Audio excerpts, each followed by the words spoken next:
आइए हम परमेश्वर की आराधना में जाएंगे, परमेश्वर के नाम की महिमा गाएंगे।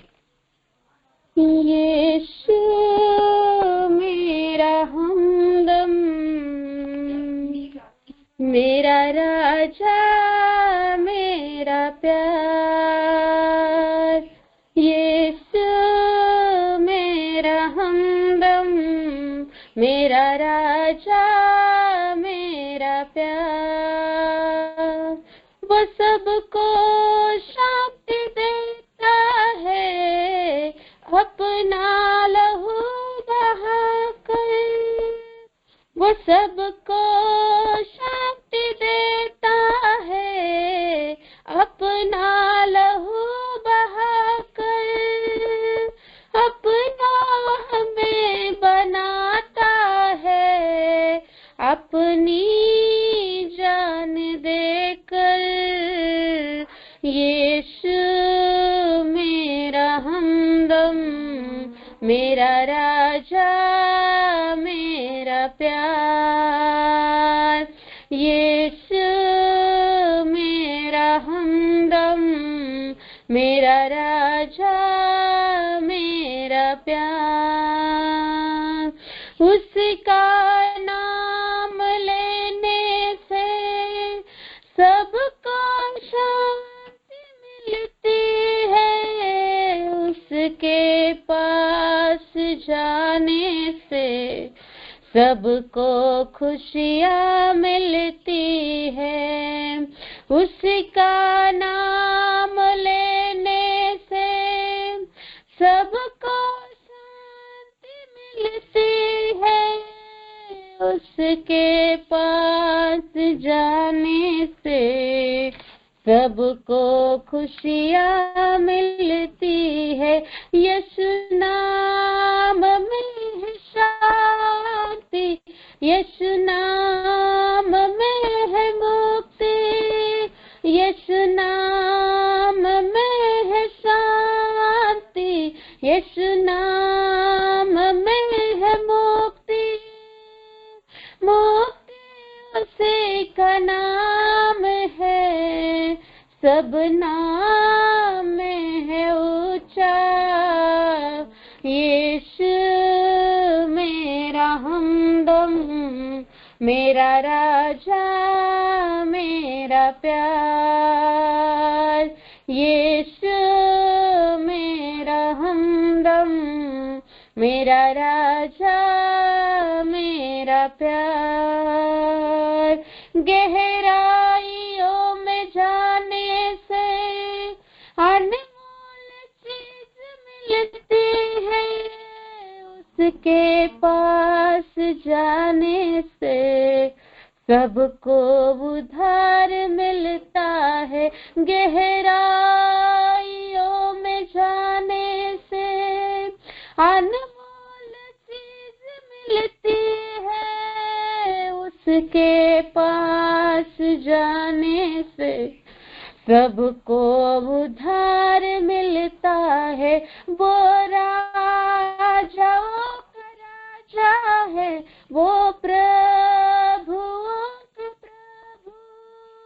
वो राजाओं का राजा है, वो प्रभुओं का प्रभु।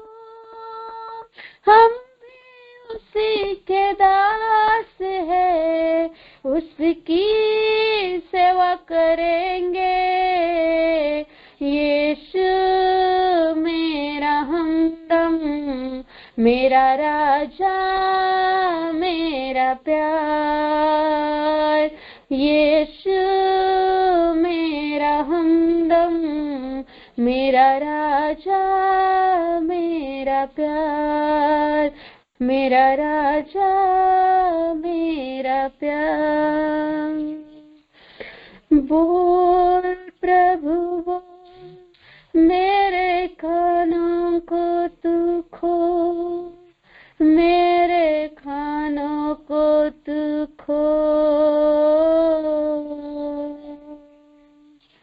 बोल प्रभु बोल, मेरे आँखों को तू खोल, मेरे आँखों को तू खोल।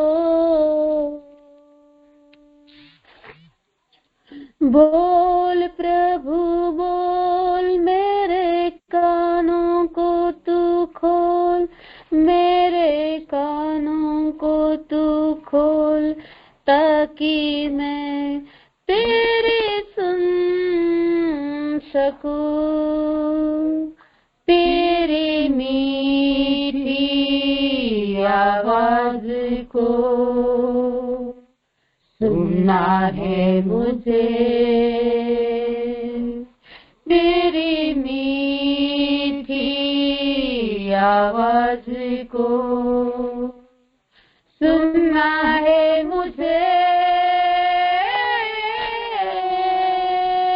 बोल प्रभु बोल, मेरे कानों को तू खोल, मेरे कानों को तू खोल। बोल प्रभु बोल, मेरे आँखों को तू खोल, मेरे आँखों को तू खोल, ताकि मैं तुझे देख सकूं। तेरी खूबसूरती को देखना है मुझे, तेरी खूबसूरती को देखना है मुझे। बोल प्रभु बोल, मेरे आँखों को तू खोल, मेरे आँखों को तू खोल। धो प्रभु धो, मेरे हृदय को तू धो, मेरे हृदय को तू धो, ताकि मैं तेरे जैसा बन सकूं। धो धो धो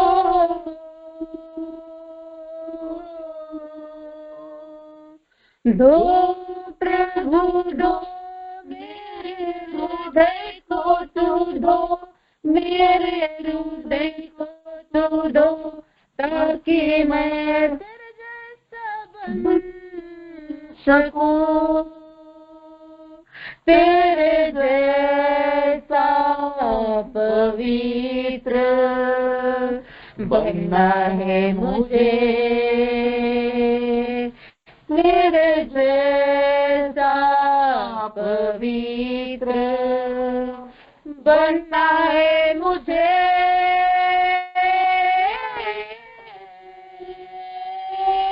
बोल प्रभु बोल, मेरे आँखों को तू खोल। बोल प्रभु बोल, मेरे कानों को तू खोल। धो प्रभु धो, मेरे हृदय को तू धो, ताकि मैं तेरे जैसा बन सकूं।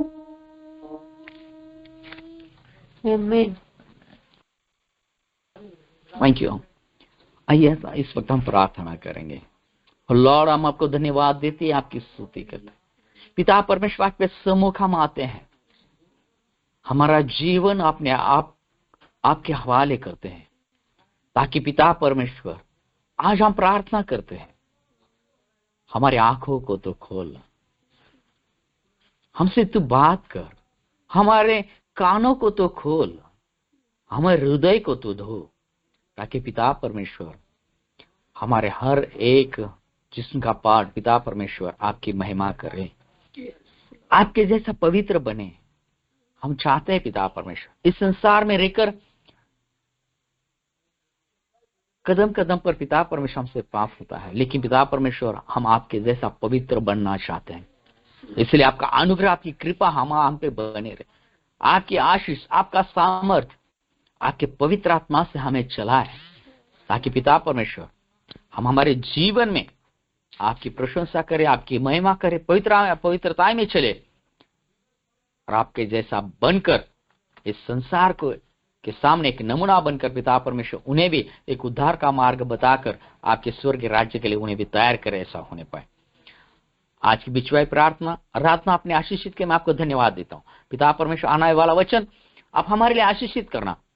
पिता परमेश्वर, डॉक्टर फिलोमन जो पिता परमेश्वर तेरे वचन से बात करेंगे, उनके मुंह से निकला हुआ हर एक शब्द हम हर एक के लिए पिता परमेश्वर का आशीष का कारण बने, और पिता परमेश्वर उनके द्वारा हमारे द्वारा आपकी महिमा होने पाए। आपने प्रार्थना सुन लिया, हम आपको धन्यवाद देते हैं। प्रार्थना उद्धारकर्ता प्रभु यीशु मसीह के नाम से मांगता पिता, कबूल कर, आमीन। Praise the Lord. आइए, इस समय है हम वचन की ओर जाएंगे। वचन सुनने का इस समय है और हमारे बीच में डॉक्टर फिलोमन है और वो हमें वचन से चलाएंगे। आगे का समय में उनके हाथ में देता हूँ। डॉक्टर फिलोमन, वेलकम, आपका स्वागत करता हूँ। सवेरे से मैं आप लोग सब लोगों को इसलिए बता रहा हूँ ये चीज क्योंकि हमें ये जानना बहुत इम्पोर्टेंट है कि परमेश्वर का दया हमारे ऊपर बहुत ज्यादा है, बहुत ज्यादा। मतलब हम सोच भी नहीं सकते इतना ज्यादा परमेश्वर हमसे प्यार करता है।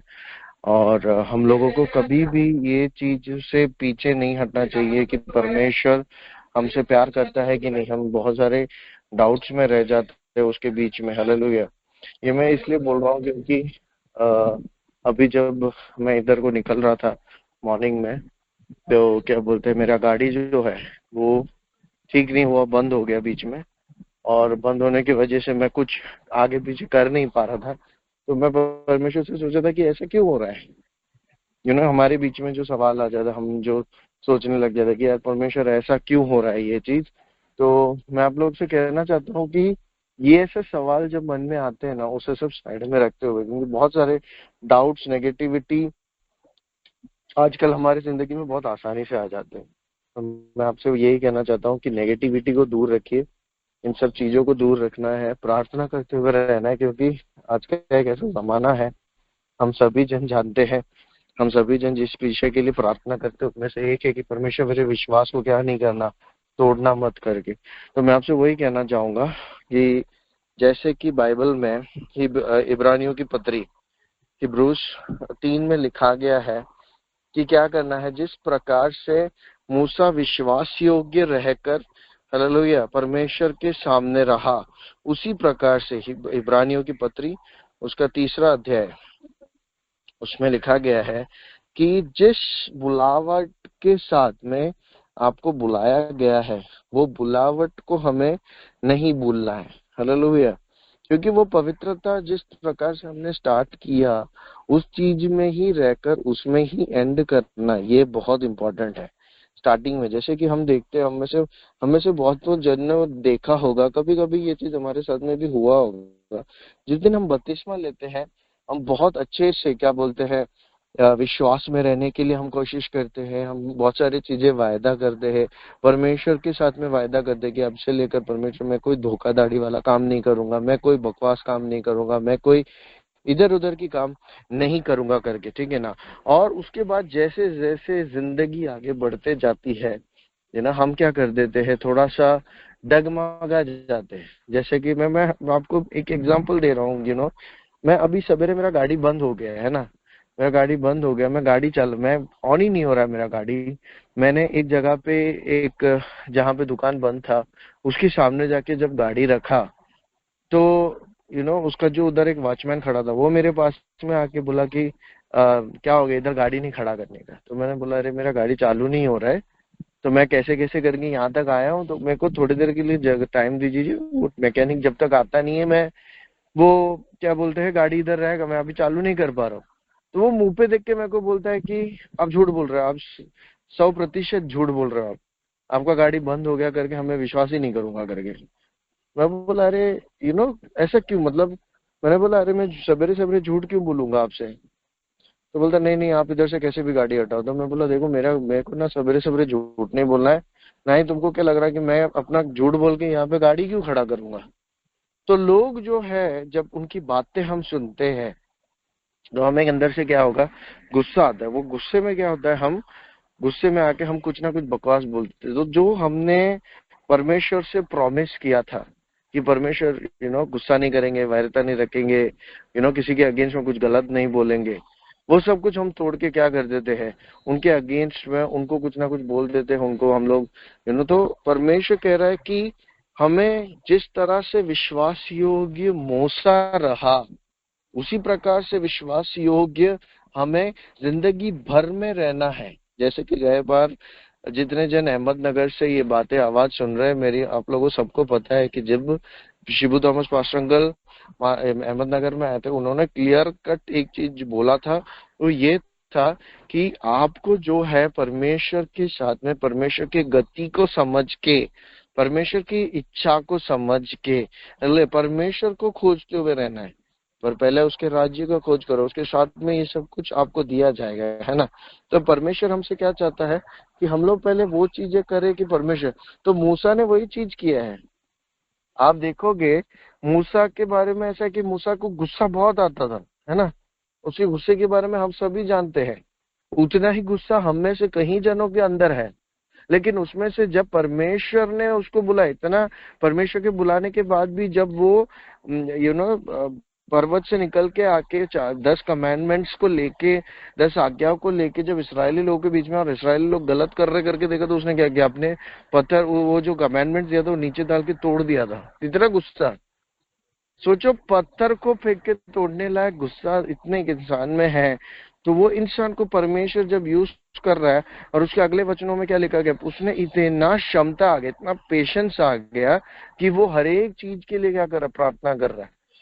परमेश्वर, मैं इसराइली लोगों को इतना तो लेके आ गया, अब मेरे को अगला क्या करना है, अगला क्या करना है। वो लोग पानी के लिए मांग रहे हैं, अगला क्या करना है, मन्ना के लिए मांग रहे हैं, अगला क्या करना है। अब उन लोग मन्ना से जी उठ गया है उनका, अब उनको और कुछ खाने का बोल रहे हैं ना। एक एक चीजें परमेश्वर के सामने बार बार बार बार रख रहे हैं। तो परमेश्वर क्या कहता है, उसके विश्वास के कारण, उसके विश्वास योग्यता के कारण मैंने उसके घर को बनाया। आगे के वचनों को जब हम पढ़ते हैं तो ऐसा लिखा गया, हर घर को बनाने के लिए, उसके 4था वचन में, फॉर एवरी हाउस, हर एक घर किसी न किसी से बनाया जाता है, but the builder of all this things is God. हर एक घर को बनाने वाला एक इंसान होता है, लेकिन इन सभियों को बनाने वाला, बिल्डर को भी बनाने वाला कौन है, परमेश्वर। जैसे कि भजन संगीता में लिखा गया है कि अगर जब तक परमेश्वर एक घर को नहीं बनाता, बनाने वाले का परिश्रम क्या है, व्यर्थ है ना।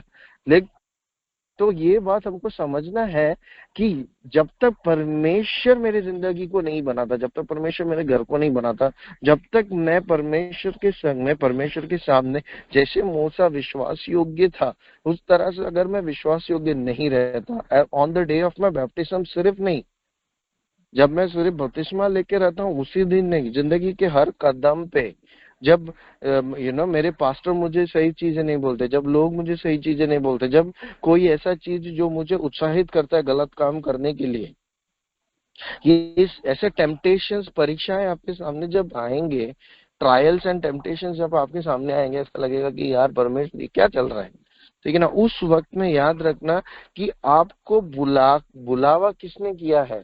आपका बुलावट इस दुनियादारी बुलावट की तरह नहीं है, एक डिग्री मिलके, एक सर्टिफिकेट मिलके आपको अलग करने वाला चीज नहीं है। आपको बुलाया है, एक अनादि ईश्वर ने बुलाया है, उसकी महिमा को दिखाने के लिए, उसकी तेजस को दुनिया में फैलाने के लिए, उसके वचन को दुनिया के कोने कोने में फैलाने के लिए, उसकी आदतें, उसका जो चमत्कार अपने जिंदगी के द्वारा लोगों को दिखाने के लिए, और आपके जिंदगी के द्वारा परमेश्वर को दर्शा सके। ठीक है ना। आपको देखने के बाद में लोग जिस तरह से दानियल के बारे में बोलते थे, राजाओं ने उसके बाद दानियल के बारे में क्या कहा है कि उसके अंदर एक अलग आत्मा है। दानियल है ना, इतना पावरफुल था। हमारे अंदर में ऐसा एक आत्मा होना चाहिए कि कोई सामने आके हमसे क्या बातें कर रहा है, उससे इंटरप्रेट करने का, उससे समझ के वो सही है या गलत है, वो किस तरह से बोल रहा है, वो आत्मिक रूप में बोल रहा है या शैतानी आत्मा उसके अंदर से बोल रहा है, या मुझे डिस्करेज करने के लिए ऐसे सब बोल रहा है। ये बात जानना बहुत जरूरी है। इसके लिए परमेश्वर कह रहा है कि मैं घर बनाने वालों का भी बनाने वाला हूँ, मैं सृष्टि करता हूँ। तो हमें इन लोगों जो हमारे जिंदगी को बनाने के लिए बोलते हैं, यार मैंने तेरे को हेल्प किया करके जो बोलते हैं, उनसे भी कहीं गुना ज्यादा हमें उस परमेश्वर से जानना चाहिए जो परमेश्वर ने मुझे सृष्टि किया है। और मुझे क्या किया है, मुझे ये अनॉइंटिंग दिया है, ये बुलावट दिया है कि मैं परमेश्वर के वचन को लेके आगे बढ़ सकूं। केवल पास्टर्स लोगों के लिए या भविष्य वक्ताओं के लिए या ऐसे लोगों के लिए नहीं, हर एक विश्वासी, हर एक इंसान जो परमेश्वर पे विश्वास करता है, पिता पुत्र पवित्र आत्मा के नाम में बपतिस्मा लिया है और प्रभु भोज में भागीदार है, इन सभी लोगों के लिए ये चीज लिखा गया है कि आपको क्या करना है, परमेश्वर में विश्वास योग्य जिंदगी भर रहना है, तब जाकर आपके घराने को परमेश्वर क्या करेगा, बनाएगा। कभी भी 7वां 8वां वचन में ऐसा लिखा गया, कभी भी अपने दिल को कठोर बना के आगे मत बढ़ो। उसमें क्या है, ये चीज में बहुत सारे मीनिंग्स है इसका। एक एक सिंपल सा मैसेज एक मैं ये देना चाहता हूँ, जैसे कि सब अच्छा जब हमारे साथ में चल रहा है, ठीक है, सब कुछ जब अच्छा चल रहा है हमारे साथ में, हम क्या करते हैं, परमेश्वर की आराधना करते हैं, परमेश्वर की। लेकिन हाँ, उसी जगह पे हमारे घर में एक मृत्यु हो जाती है, ठीक है, हम जिसको बहुत अच्छे से चाहते हैं, पिता हो गया, माता हो गया, हमारे बच्चे हो गए, या फिर शायद पति पत्नी, कोई ना कोई, किसी ना किसी का जब डेथ हो जाता, हम क्या करते, कठोर दिल रख देते, ऐसे कैसे, ऐसे कैसे। अहमदनगर में एक पास्टर साहब के, एक मैं वो जब एग्जांपल ले रहा हूँ, जो अगर वो पास्टर साहब मेरी बात आवाज सुन रहे हैं, तो मैं आपको रियली रियली अप्रिशिएट करता हूँ पास्टर साहब, जिनकी उनका जो बड़ा बेटा है, बेटा है, वो परमेश्वर में चला गया लास्ट महीने में, ठीक है, वो पास्टर का नाम नहीं पता मुझे, लेकिन वो पास्टर का बेटा जो है लास्ट महीने में परमेश्वर में चला गया। लेकिन जब मैं last time Shibu Thomas pastor uncle जब अहमदनगर में आए थे, तो वो पास्टर साहब अपनी बीवी के साथ में, उनकी बीवी का नाम मुझे याद है, एस्तेर करके जो आंटी थी, ठीक है, वो उनके फैमिली पूरा जन, और उनका एक बेटा भी उनके साथ में, वो तीनों जन वहां पे आके, उनकी कलीसिया में से बहुत सारे लोगों ने, कम से कम 3-4 जन ने बपतिस्मा लिया। मैं ये कहना चाहता हूँ, देखो वो पास्टर साहब ने कितना बड़ा एक स्टेप लिया कि उनके घर में दुख है, दर्द है, लेकिन हंसते हुए वहां पे खड़े रह के यू नो एक एक अच्छा खासा काम परमेश्वर का किया, उसमें कोई भी अड़चन लाने की कोशिश नहीं की, बपतिस्मा तक उनके चर्च में हुआ। हालेलुया। मैं आपसे यही कहना चाहता हूँ कि परमेश्वर में जब आप हो, दुख होगा, दर्द होगा, क्लेश होगा, लेकिन आराधना करने से पीछे मत हटो। रूत की तरह आप याद रखो कि रूत को जब सब कुछ अच्छा था, वो नवोमी के साथ में थी, सास ससुर चला गया, पति चला गया, देवर चला गया, सब चले गए, फिर भी वो क्या कह रही है, जो देश में तू जाएगी उस देश में मैं जाऊंगी, जो तेरे लोग है वो मेरे लोग है, जिस परमेश्वर की तू आराधना करेगी उस परमेश्वर की आराधना मैं भी करूंगी। इसकी वजह से, इस विश्वास योग्यता की वजह से, फेथफुल रहने की वजह से, परमेश्वर के सामने, नवोमी के सामने, जिन लोगों के सामने साथ में आप रहते हैं, उन लोगों के सामने विश्वास योग्य ठहरने की वजह से परमेश्वर ने उसका हाथ कभी भी नहीं छोड़ा। परमेश्वर ने क्या किया, रूत के लिए एक बोवस को तैयार किया। आज मेरी आवाज सुनने वाले हर एक उस विश्वासी से, हर एक पास्टर्स लोग से मैं ये कहना चाहता हूँ, हमारे जिंदगी में शायद सब कुछ अभी सही नहीं होगा, कठोर होगा, साल भर साल हो गया रहेगा, कुछ चेंज नहीं दिख रहा होगा, लेकिन मैं कहना चाहता हूँ विश्वास योग्य रहोगे, जैसे मूसा की तरह होने के बावजूद भी अच्छे विश्वास योग्य रहोगे, तो मैं कहना चाहता हूँ परमेश्वर आपका हाथ कभी भी नहीं छोड़ेगा। दानियल, शद्रक, मेशक, अबेदनगो का हम स्टोरी, कहानी सुना है, अग्नि के बीच में उनके लिए चाहता है कि इंसान को खड़ा किया था, मेरा परमेश्वर अग्नि के बीच में भी उनके साथ में रहा।